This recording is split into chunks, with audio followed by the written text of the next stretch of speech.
నమస్కారం. ఇవాల్టి మన చర్చ ఒక అద్భుతమైన ప్రదేశం గురించి. 400 ఏళ్లపాటు మంచులో కూరుకుపోయినా చెక్కు చెదరకుండా నిలిచిన ఒక ఆలయం. ఎన్నో ప్రకృతి వైపరీత్యాలను తట్టుకుని నేటికీ హిమాలయాల్లో గంభీరంగా నిలబడిన కేదార్నాథ్ ధామం. అవును, మన దగ్గర ఉన్న సమాచారం ప్రకారం ఈ ఆలయ నిర్మాణం వెనుక పాండవుల కథ ఉంది. దాని ప్రత్యేకతలు, దాన్ని కాపాడుతున్న శక్తుల గురించి ఎన్నో ఆసక్తికరమైన విషయాలున్నాయి. ఇది కేవలం ఒక పుణ్యక్షేత్రమే కాదు, వేల సంవత్సరాల చరిత్రకు, చెక్కుచెదరని విశ్వాసానికి ఒక ప్రతీక. సరిగ్గా చెప్పారు. అయితే ఈ ఆలయం వెనుకున్న అసలు కథ ఏంటి? దాని రహస్యాలేంటి? 2019లో వచ్చిన ఆ భయంకరమైన ప్రళయాన్ని సైతం ఎలా తట్టుకుంది?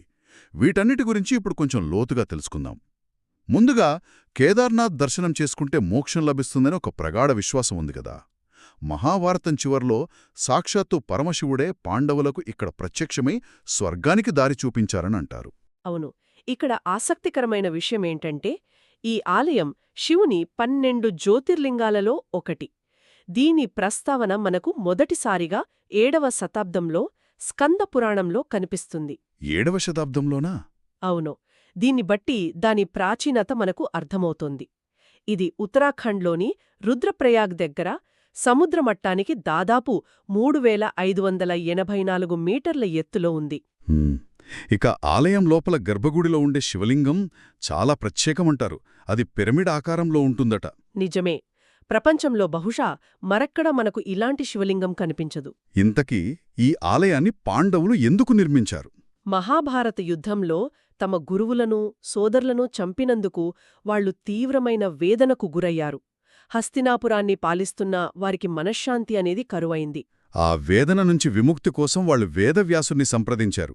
పాప ప్రక్షాళన కోసం పరమశివుడిని ఆశ్రయించమని ఆయన సలహా ఇచ్చారు.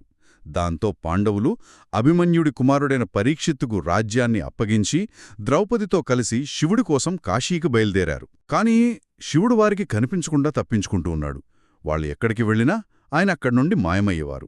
చివరికి ఉత్తరాఖండ్లోని గుప్తకాశీలో శివుడు ఒక ఎద్దు అంటే నంది రూపం ధరించి ఆవుల మందలో కలిసిపోయాడు. అప్పుడు భీముడు తన శక్తితో నంది రూపంలో ఉన్న శివుణ్ణి గుర్తించాడు. అవును, పాండవులు సమీపిస్తుండగా శివుడు భూమిలోకి వెళ్ళిపోవడం ప్రారంభించాడు.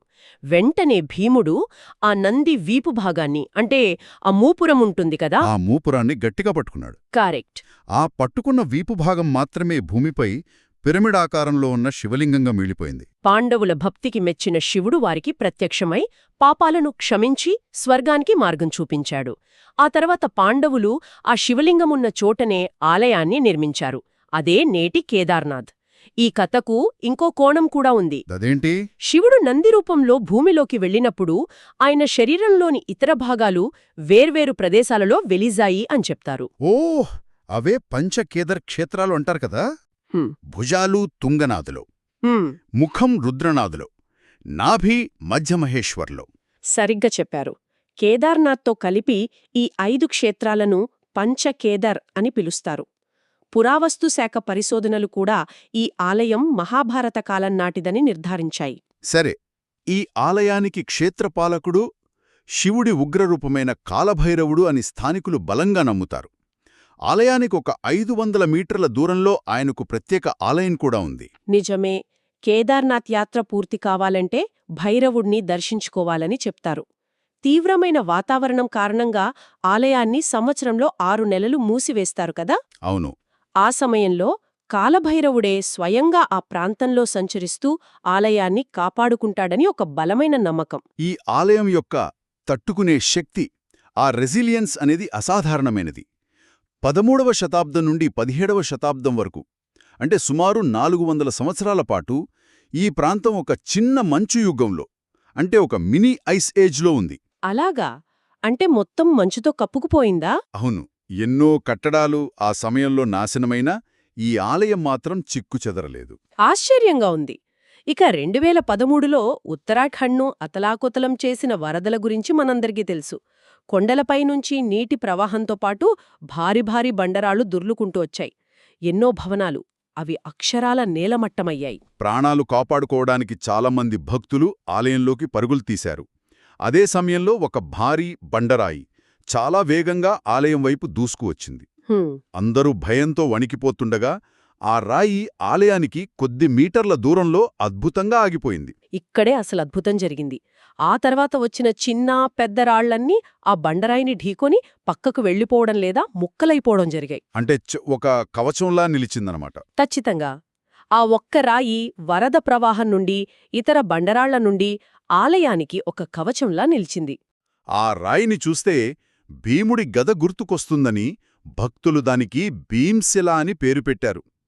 ఇప్పుడు కేదార్నాథ్ వెళ్లిన భక్తులు ఈ శిలకు కూడా ప్రత్యేక పూజలు చేస్తున్నారు. చూశారుగా, పాండవుల ప్రాయశ్చిత్తం కోసం నిర్మించిన ఆలయం, ఆ ప్రత్యేకమైన పిరమిడ్ శివలింగం. కాలభైరవుడి సంరక్షణ 400 ఏళ్ల మంచు యుగాన్ని 2013 ప్రళయాన్ని తట్టుకుని నిలబడటం. కేదార్నాథ కథ నిజంగా అద్భుతం.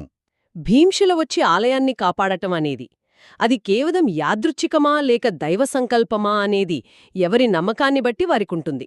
కాని వేల ఏళ్లుగా ప్రకృతి వైపరీత్యాలను ఎదుర్కొని నిలబడటం మాత్రం వాస్తవం. ఈ ఆలయం కేవలం రాళ్లతో నిర్మించిన ఒక కట్టడమేనా, లేక ప్రకృతి శక్తులను సైతం శాసించగల ఒక చైతన్య కేంద్రమా? విశ్వాసానికి, ప్రకృతికి మధ్య ఉన్న ఈ విడదీయరాని బంధం గురించి ఆలోచిస్తే మనకు ఎలాంటి కొత్త అర్థాలు స్ఫురిస్తాయి?